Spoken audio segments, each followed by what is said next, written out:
Ici Europe 16h-18h sur Europe 1. Stéphane Bern et Mathieu Noël. 1. Historiquement vôtre. Tous les jours des 16h, historiquement vôtre, vous raconte l'histoire sans jamais se la raconter. Elle nous raconte des histoires sans jamais en perdre un mot. C'est Clémentine Portier-Kaltenbach. Et oui. Et lui, Clémentine, n'en perdait pas non plus des mots. André Kaminker, le père de la traduction simultanée, et le père de Simone Signoret aussi. En effet, Stéphane.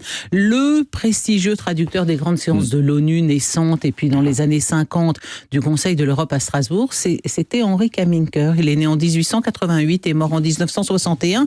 Vos parents qui sont de la partie, vous leur demanderez, Mathieu, aussi le nom de Kaminker comme vraiment un peu le dieu de la c'est la le dieu, traduction. mais chez mes parents, il y a un mausolée pour Kaminker et chaque soir, il s'agenouille devant, il prie et sans lui, il n'aurait pas eu de métier et je ne serais pas là.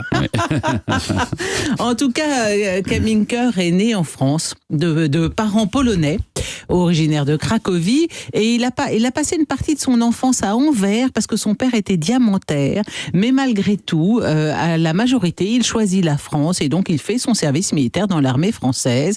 Il est engagé dans la guerre de 14, et après la guerre de 14, il va toucher toutes sortes de métiers. Il devient publicitaire, journaliste au Petit Parisien. Il devient directeur de la pub de ce journal. Donc il a un peu touché à tout dans cet ordre des choses.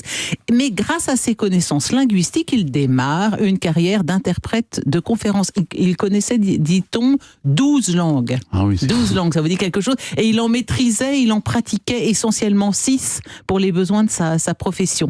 Il a commencé par travailler à la Société des Nations. Alors pour les plus jeunes d'entre nous qui n'ont pas fait du tout, ils ne se souviennent pas de leur cours d'histoire, c'était un peu l'ancêtre de l'ONU, la Société des Nations. Mais on peut toujours, je le dis, si jamais vous visitez Genève, vous visitez le palais de l'ONU, oui. Ils ont fait des nouveaux bâtiments, mais le palais des Nations, qui était celui de la SDN, existe toujours, vous pouvez le visiter, c'est vraiment chargé d'histoire, c'est vraiment impressionnant. Moi j'allais, je me badalais là quand j'étais petit pour attendre mes parents, dans les couloirs, ça résonne, l'écho et tout, c'est un peu l'architecture d'entre-deux-guerres, un peu colossale. Ah oui, c'est très colossal. J'ai jamais vu la Société. Vous avez visité la Société des Nations ? Ah bon, alors voilà.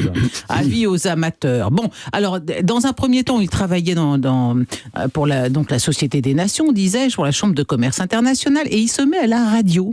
Et justement, c'est un jour de 1934, il débite à la radio en direct la traduction d'un discours d'Hitler à Nuremberg.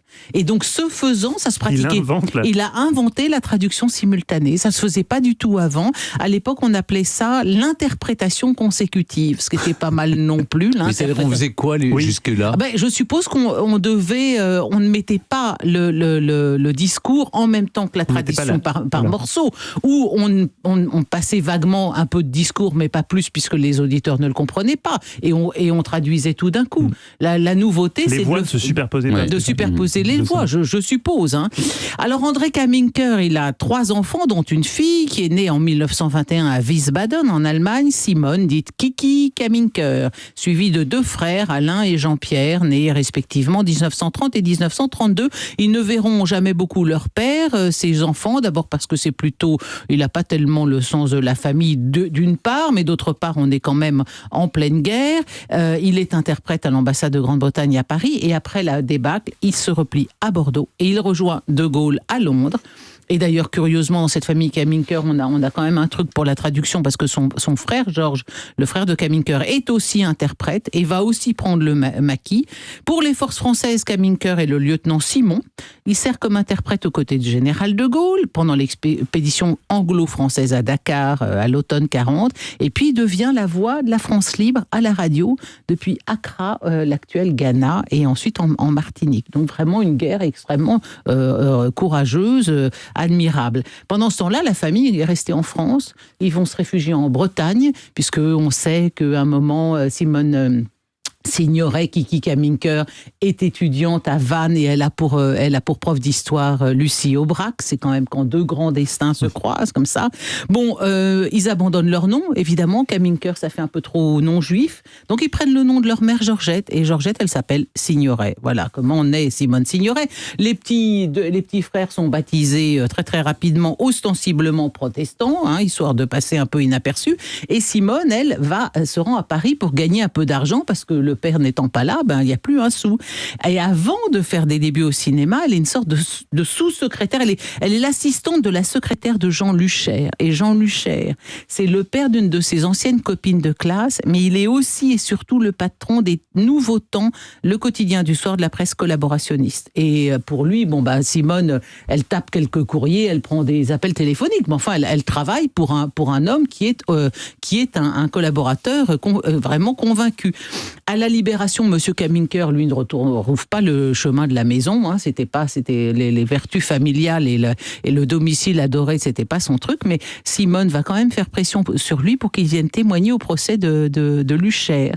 Et malheureusement, Luchaire était un collaborateur avéré. Il finit seul face au peloton d'exécution. Mais enfin, disons que Simone Signoret a quand même été un peu aux contraintes de son père en lui disant maintenant tu viens soutenir ce gars-là. Après la Libération, Kaminker travaille comme interprète à l'ONU. Il assiste, mais une vie d'interprète, ça peut être passionnant. Il a assisté en tant qu'observateur au procès de Nuremberg. Il a été détaché comme chef interprète au Conseil de l'Europe. C'est bizarre, finalement, ces métiers qui sont un peu dans la marge des grands de ce monde qui prennent des décisions, mais dont vous êtes... Surtout qu'à l'époque, il faisait des conférences, il se déplaçait partout dans le monde. Ce qui est moins le cas maintenant. C'est moins le cas. Je vous confirme. En tout cas, à l'époque, quand on a dit Monsieur Kaminker, on a tout dit, et dans le métier, on l'appelle Sir Boss.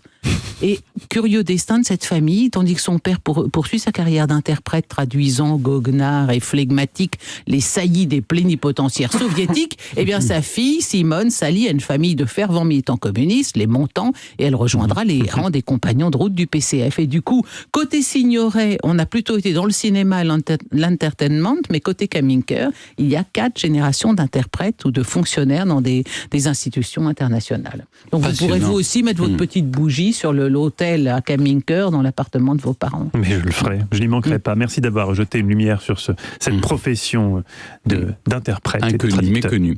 Merci beaucoup Clémentine. Puis vous restez avec nous car c'est l'heure du quiz. 16h-18h sur Europe 1. Historiquement vôtre.